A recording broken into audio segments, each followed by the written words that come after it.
పూనంకి cake చేయడం అంటే చాలా ఇష్టం. ప్రతిరోజు కేక్ చేస్తూనే ఉంటుంది. కేక్ చేశాక వాళ్ళ నాన్నకి కేక్ తినిపించడం ప్రతిరోజు తనకి అలవాటు.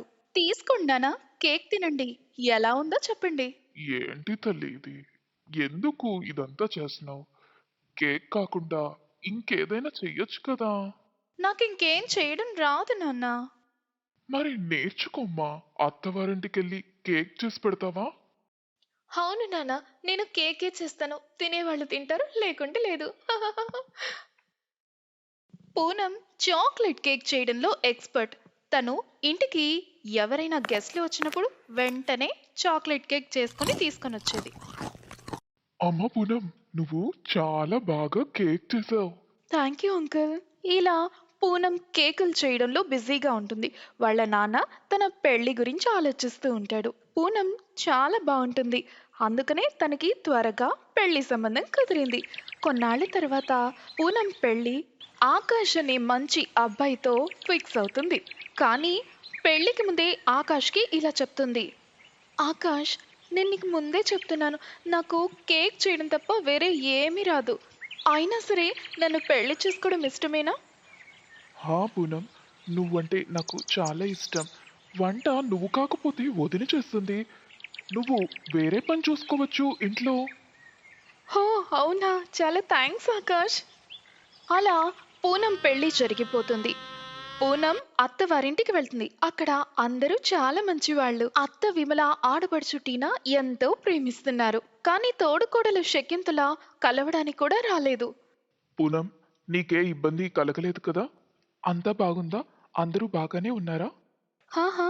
కానీ అక్కయ్య శకుంతల నన్ను ఇంతవరకు కలవలేదు. తనకి బాలేదా? లేదు లేదు. తనకి మైండ్ బాలేదు. అంటే?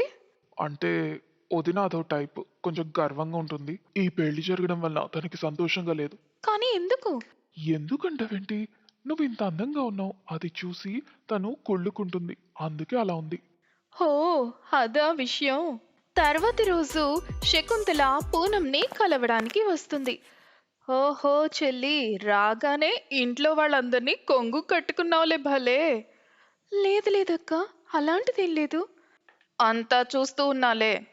ఇంతకీ వంట చేయడం వచ్చా? హా! అంటే, అంటే నాకు కేక్ చేయడం మాత్రమే వచ్చు. ఇంకేమీ రాదు. కేకా? సరే వెళ్ళు. అందరికి టిఫిన్ తయారు చేసుకొని తీసుకురా. కానీ ఏం చేయాలో నాకు మాటలాపి ముందు పని చూడు. ఏదొస్తే అది చెయ్యి. పూనం కామ్‌గా వంటగదిలోకి వెళ్ళిపోయి చాక్లెట్ కేక్ తయారీలో పడింది. ఈ పూనం పొద్దున్నే చాక్లెట్ కేక్ చేస్తుంది. అత్తయ్య ఫుల్లుగా తిడుతుంది. ఇప్పుడు నాకు ఎంత హ్యాపీగా ఉంటుందో.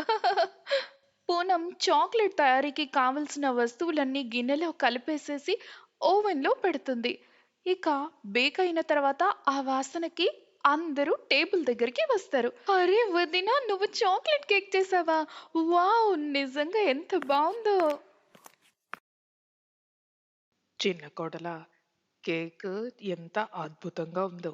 చూస్తుంటేనే వాసనకి అదిరిపోతుందనుకో. థ్యాంక్ యూ అత్తయ్య. ఇది విని షాక్ అయిన శకుంతల ఇలా అంటుంది. కానీ అత్తయ్య, పొద్దు పొద్దున్నే కేక్ ఎవరు తింటారు చెప్పండి? అప్పటికే లొట్టలేసుకుని కేక్ తింటున్న శకుంతల వాళ్ళ ఆయన అనిల్ ఇలా అంటాడు. ఏ ఏమైంది? మేము తింటాం. క్వాలిటీ కేక్‌ని ఎప్పుడైనా తినొచ్చు. ఏమైంది? మీరు కామ్‌గా ఉండండి. కేక్ బాగా తింటున్నారుగా, తర్వాత చెప్తా మీ పని. ఇదంతా చూసి అందరూ నవ్వుతున్నారు. శకుంతల తప్ప పూనంని ఎవ్వరూ తక్కువ చేసి చూడలేదు. కానీ అత్తయ్య, పూనంకి కేక్ తప్ప ఇంకేం రాదంట. మరి రోజు వంటెవరు చేస్తారు? ఏ నువ్వున్నావుగా చేయడానికి. నువ్వు ఇంటి కోడలివేగా. నువ్వు వంట చేయి, తను మిగతా పనులు సాయం చేస్తుంది. తను ఈ ఇంటికి కొత్త, చిన్నది కూడా. కాబట్టి కాస్త టైం ఇవ్వు. ఆ విధంగా శకుంతల ప్లాన్ మొత్తం ఉల్టా అయిపోయింది. ఇక ప్రతిసారి శకుంతల పూనం ఎప్పుడు దొరుకుతుందా అని చూస్తూనే ఉంటుంది. కానీ పూనం మంచితనం వలన ఎప్పుడు ఏదో ఒక కారణంతో తను బ్రతికిపోతుంది. కానీ శకుంతల మాత్రం అవకాశం కోసం ఎదురు చూస్తూనే ఉంది. తను ఎదురు చూస్తున్నట్లుగానే ఆ అవకాశం వచ్చింది. అనిల్, ఆకాష్ ఇద్దరు ఒకళ్ళ దగ్గర పనిచేస్తారు. ఆ కంపెనీ ఓనర్ క్రిస్టియన్ తన ఇంటికి ఆహ్వానిస్తాడు క్రిస్మస్ కొరకు. ఆకాష్ ఇంటికి వచ్చి పూనంతో ఇలా అంటాడు. పూనం, క్రిస్మస్కి బాస్ వస్తున్నారు. నువ్వు ఆ స్పెషల్ చాక్లెట్ కేక్ తయారు చేయి. ఒకవేళ నచ్చితే మాకు ప్రమోషన్ వస్తుంది. అలాగే అండి, మీరు నిశ్చింతగా ఉండండి. క్రిస్మస్ రోజు రానే వచ్చింది. పూనం చాక్లెట్ కేక్ చేసే పనిలో పడింది. కానీ చాక్లెట్ కేక్ చేస్తూ ఉండగా ప్లమ్ కేక్ చేయాలని కూడా ఒక ఆలోచన తనకి వచ్చింది. అనుకున్నదే తడవుగా తను ప్లమ్ కేక్ కూడా చేయడం మొదలుపెట్టింది. ప్లమ్ కేక్ తయారైపోయింది. ఇక 2 కేకులు అక్కడ పెట్టేసి కిచెన్‌లో నుండి బయటికి వచ్చి వాళ్ళని ఇన్వైట్ చేసింది. అప్పుడు ఎవ్వరూ కిచెన్‌లో ఉండకపోవడం వల్ల అదే అదునుగా చూసుకొని శకుంతల వచ్చి ఇప్పుడు చాక్లెట్ కేక్, ఆవు పేడ 2 ఒకేలా ఉంటాయి. కాబట్టి ఇప్పుడు నేనేం చెయ్యాలో చూస్తాను. చాక్లెట్ కేక్‌ని డస్ట్‌బిన్‌లో పడేసి శకుంతల ఆవు పేడతో ఉన్న కేక్‌ని తీసుకొచ్చి అక్కడ పెడుతుంది. చూడడానికి ఆ ఆవు పేడతో చేసిన కేక్ చాక్లెట్ కేక్ లాగానే ఉంది. ఆ కేక్ తీసుకొని బయటకు వస్తుంది శకుంతల. సార్, మీకోసమే, మా ఇంటి కొత్త కోడలు మీకోసమే ప్రత్యేకంగా చేసింది ఈ కేక్. కాస్త తినండి. మీరు టేస్ట్ చేయాల్సిందే. అదంతా ఓకే, కానీ కానీ లేదు, గీని లేదు. మీరు తినాల్సిందే. లేదు లేదు, నేను ఇది అసలు తినను. ఎందుకంటే నాకు చాక్లెట్ అంటే ఎలర్జీ. నాకు ప్లమ్ కేక్ అంటే చాలా ఇష్టం. ప్లమ్ కేకా? నేను అది కూడా చేశా. తెస్తాను ఉండండి. పూనం ప్లమ్ కేక్ తీసుకొస్తుంది. బాస్ అది తిని ఇలా అంటాడు. హా, వావ్, చాలా బాగుంది. నిజంగా కేక్ అంటే ఇది. చాలా అంటే చాలా బాగుంది. శకుంతల గారు, మీకు చాక్లెట్ కేక్ అంటే చాలా ఇష్టం అనుకుంటా. మీరు తినండి. లేదు లేదు. తినండి తినండి. వదినా, తిను. నేను పెడతానుండు. అక్కడ స్పూన్ తీసుకొని ఆ పేడ కేక్ శకుంతల నోట్లో పెడుతుంది. ఇక ఆ ప్లాన్ కూడా శకుంతలది టోటల్ రివర్స్ అవుతుంది. ఆ రోజు రాత్రి శకుంతలకు నిద్రే పట్టదు. ఆవు పేడ కేక్తో శకుంతలకు బుద్ధి వస్తుంది. అలాగే పూనం అత్తవారింట్లో సంతోషంగా ఉంటుంది.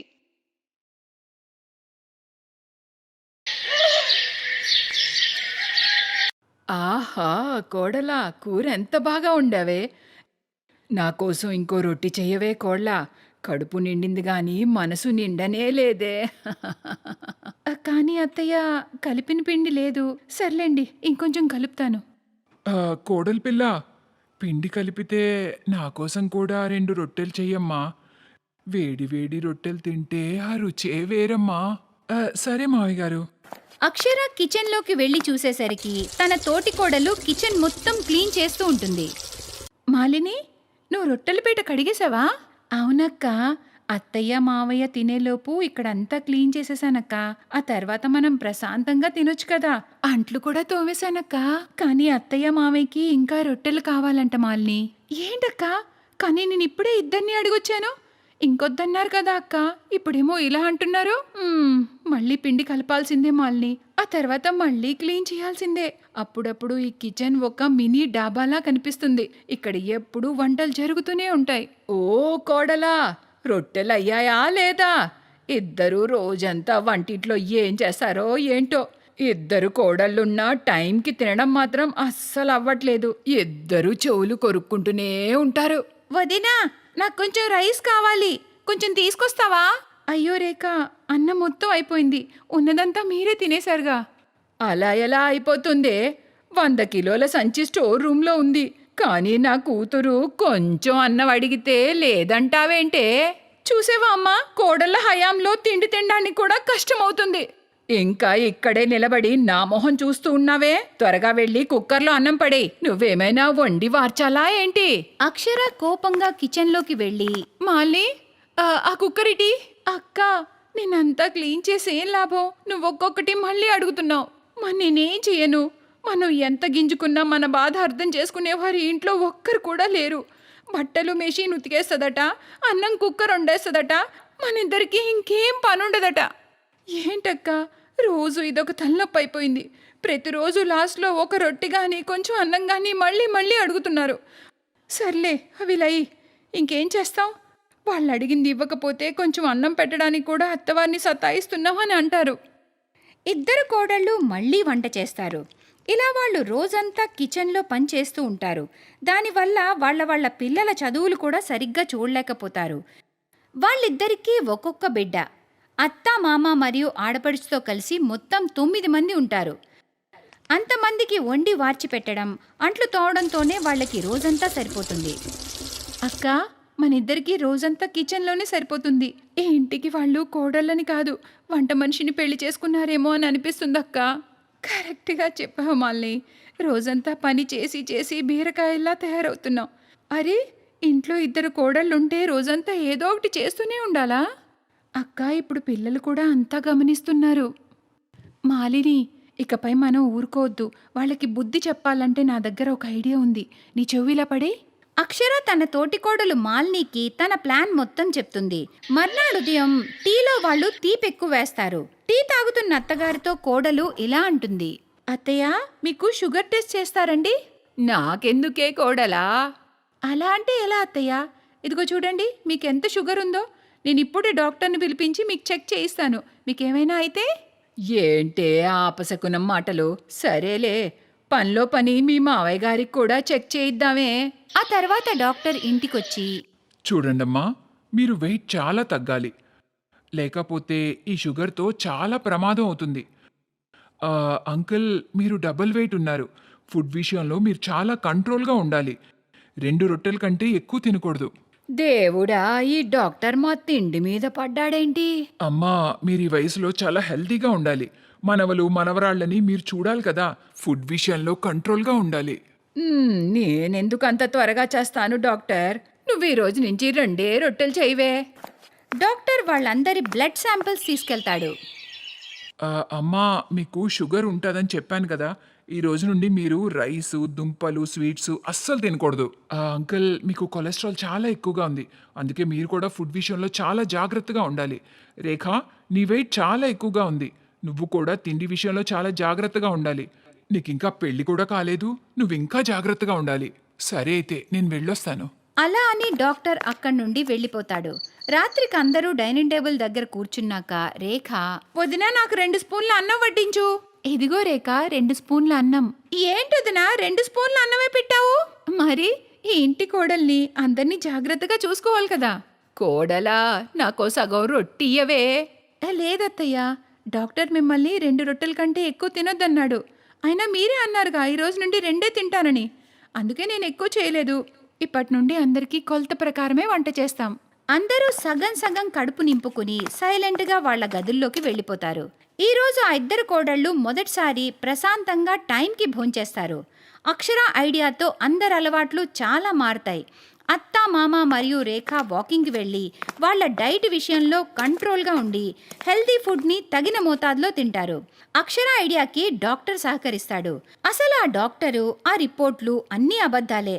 అబద్ధాలు చెప్పడం పాపం అంటారు. కానీ ఆ అబద్ధం వల్ల ఎవరికైనా మంచి జరిగితే అందులో తప్పే. Thanks for watching.